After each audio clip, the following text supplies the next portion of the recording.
Hey guys! Welcome to the very first episode of the Pitstop Podcast, where you can stop by and keep up with us as we race our way to the finish line.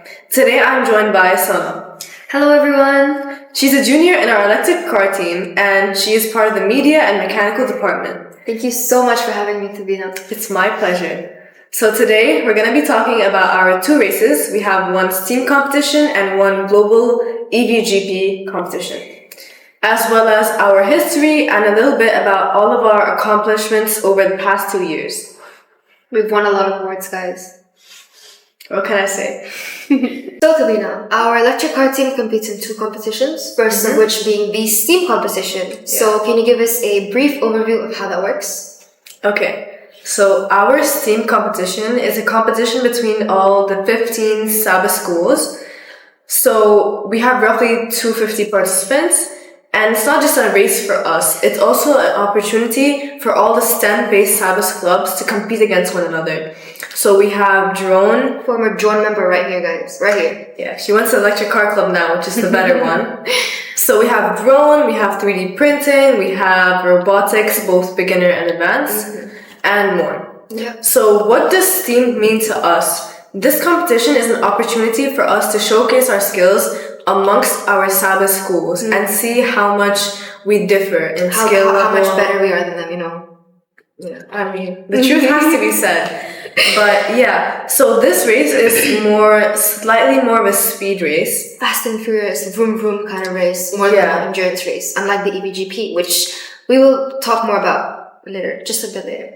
Yeah, so apart from the race itself, we have, unlike last year, where we only had the race winners, this year we have 7 different awards that we compete against. So we have like media and event promotion, we have car graphics, which is like the design, we have technical innovation, we have much more. But yeah, we also have awards this year, which is just a better opportunity for us to show our hard work and talent. Just an opportunity for us to earn even more awards, you know? Yeah. Which is nice because there was only one award last year, which was just who can go fastest, whose car is the fastest, you know. But this year it's different. Yeah, we're looking forward to February 1st. And you should too, if you come follow support us. Yeah, all our socials. Yeah, keep up with us. So, we have covered our first race, which is steam. Now, what's our second race? It is the EVGP. So, can you tell us a bit more about that? And you mentioned earlier that in the steam race, we don't know what our track looks like. It's a complete surprise to us. Yeah. But in the EVGP, we do know what our track looks like. So, where is it this year? And a bit more about EVGP. Yeah, so the EVGP is our main race event. It's a global electric vehicle Grand Prix. This year, it's going to be held in the Dubai Kartsdrome circuit. And we have a lot of teams this year. We have 40 teams. 40 teams. That is a huge number, huge competition. Yeah, it rises every year, the number of teams. For example, in 2023, we had 14 teams. 2024, we had 28. And this year, we jumped all the way to 40. We have 30 teams nationally, which is in the UAE. And we have 10 international teams. We have Americans, we have Italians, and we have Egyptians, and probably more this year, yet to confirm. But yeah, it's a lot more competition. We'll be fine. We'll be fine. As the mechanics say, every time we run into a problem, we just say, we'll be fine. So we'll be fine, inshallah. Yes. So our race, this is an endurance race. Endurance. How long our battery can last, how many laps we can complete within a set time frame compared to the other teams. Yeah, so as Sonal said, it's a matter of how many laps you can complete within one set time frame. So whoever gets the most laps in an hour wins the entire race. Now, before we start the race, we have our qualifying lap. So what is that all about? Basically, it's like a mini race before the actual one, which determines the positions of each and every team before starting the race. Let's say we have, seven teams competing. So 1, 2, 3, 4, 5, 6, 7. What determines which team is going to be on which position? So it is the qualifying lap, and this one is based on speed. The team which takes the least amount of time to complete one lap of the track gets the first position, which gives them a advantage over the rest of the teams as it is a bit more front, right? Yeah. It's basically like a running race. You know how we have some people more in the front than others? It's the same way. Similar to F1 races where it's a 3-day thing and there's the qualifying and then there's the actual race. So, yeah. So once we finish the qualifying lap, we move on to the main race. Now this race, since we're 48 teams, obviously we won't fit in one track. Try imagining that. That'll be one wide track, but obviously that's not possible. So we're split into groups. When it comes to your group, you have 2 main rounds or heats, as you call them in racing terms. So each heat is 30 minutes, and which gives a total of 1 hour. And we have like a 15-20 minute break in between. Why we stress so much on the fact that it's an endurance race is because we are not, from the moment you start driving, it's like a timer starts. Clock starts ticking. It starts ticking. You are not allowed to touch your battery. You're not allowed to charge it. Or any part of the car, actually. Yeah, any part of the car. Yeah, it's to ensure fairness. To be fair. So we are not allowed to charge it. We are not allowed to tweak any parts. So once you start, you cannot stop. The car you go in with is pretty much everything that you're going to rely on. You cannot change anything during the actual race. Yeah. So since it's an electric vehicle, a battery is the most important. So conserve your battery. That's the most important thing in this race. Teams go in with different strategies. Some decide, okay, we're going to go in fast. We're going to get in faster with the rest. And then slow. And it just depends from team to team. Yeah. So we have 2 drivers, don't we? Yeah. So how do the drivers distribute their time amongst each other?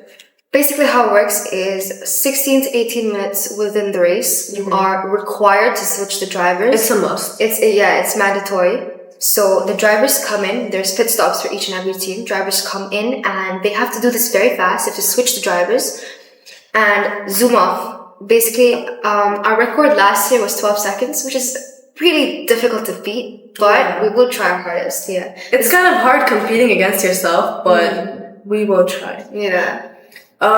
It is one of the most stressful parts since how it works is that we have a seatbelt, not the driver. 5-point seatbelt system. We have 2 here, and 1 from between your legs. So can you imagine unbuckling all of that? If you imagine yourself as a driver, your hands are gonna be on the steering. You have to stop the car when it reaches.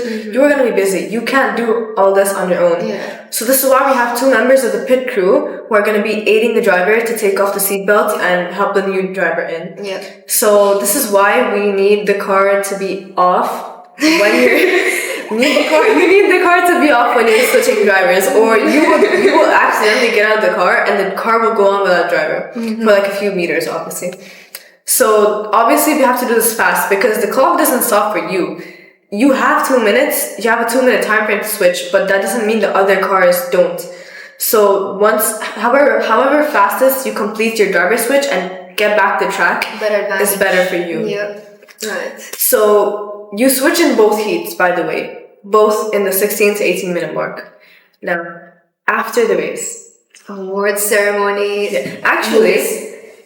You actually get a live feed of your car's position. You have like a leaderboard. There's this website. So you have a leaderboard of your car and you can see, who's in the first position, who has that many laps. Last year, I think they gave you a website, right? Last year it was at the ft.Sonal circuit. So if you guys have gone, you would know that you get like a leaderboard position chart. How many laps your team has completed. How much time. All the statistics. Yeah. It's very fluctuative though. So you never know. You could be in first and you could go to third, you could go to fourth, but you could go back anytime. So it's a roller coaster of emotions, but yeah. Anyways, on to award ceremony. Oh, the mood is celebratory, it's festive, everyone's excited. To be honest, it's actually the best part of the entire race. I remember seeing last year, before the actual, giving the awards out to everyone, they were displaying photos of each team on the screen, and every time, Ruiza's team came up, was me and Pranav on the display. Oh, Ruiz! Oh, we all started screaming, and it was really fun. Yeah, we did the same at the EVGP because I was a member last year, and at the award ceremony, I think we should have gotten an award for the loudest team there. No, same. We were so loud. Yeah. I'm sorry to all the teams. Yeah. I may or may not have lost my voice after the Yeah, two people in our team did lose their voice, but we don't talk about that. So the award ceremony is where they announce the winners of the race, obviously. But that's not the main thing. We also have 14 different awards that we compete against. 14. This is a good way for us to showcase our individual talent. Like some people are more skilled in, let's say, photography, or let's say videographing, editing, or car graphics, editing. designing. There's a lot of stuff. So obviously we have 14 different awards, like we mentioned media and event promotion, car graphics, workmanship, we have sportsmanship. We have a lot. So we'll go on that later on in different episodes, but we have 14. Yep. So now on to a little bit about our history. We started our journey in the September of 2022, and we continued all the way till now, which is 2025, which is a big time frame. When you think about it. Yeah. And we've improved a lot over the years. We've learned a lot, made mistakes, We've grown as a team. And I'm glad to say that because we spend a lot of time in our car. I don't think many people actually realize how much work and effort goes into blood, sweat, and tears. It's truly a very time-consuming project. So, yeah. We won. Actually, you tell us, what did we win? So, first year, 2023, we won first place in 4 different categories. We got first place in workmanship, which is like how good we built our car, how nicely, how clean everything is, how far down everything is, how good the wiring is, that stuff, basically. First place in workmanship. We got first place in the qualifying blad, and we got first place in media and event promotion, as well as best photo. And moving forward to 2024, we got first place in technical innovation, we got first place in media and event promotion, and there's one more, third place in 3D printing. Yes. So we've accomplished a lot, and we hope to accomplish awards over the period of 2 years. Come on. So we have accomplished a lot, and we still hope to accomplish more in this year's race, which is February 22, by the way, for those wondering. For ABGP. But that is it for our first episode. I hope you enjoyed and you learned something new. You learned more about our races, how they work, and what we can actually accomplish in our awards. So that is it for our first episode. Thank you so much for joining us, Sonal. It's my pleasure. Thank you so much. And if you haven't, make sure to keep up with us on our socials. We have Instagram, we have TikTok, we also have our website, which this will be posted on. So that is it. Thank you so much for everyone watching, and goodbye. Bye.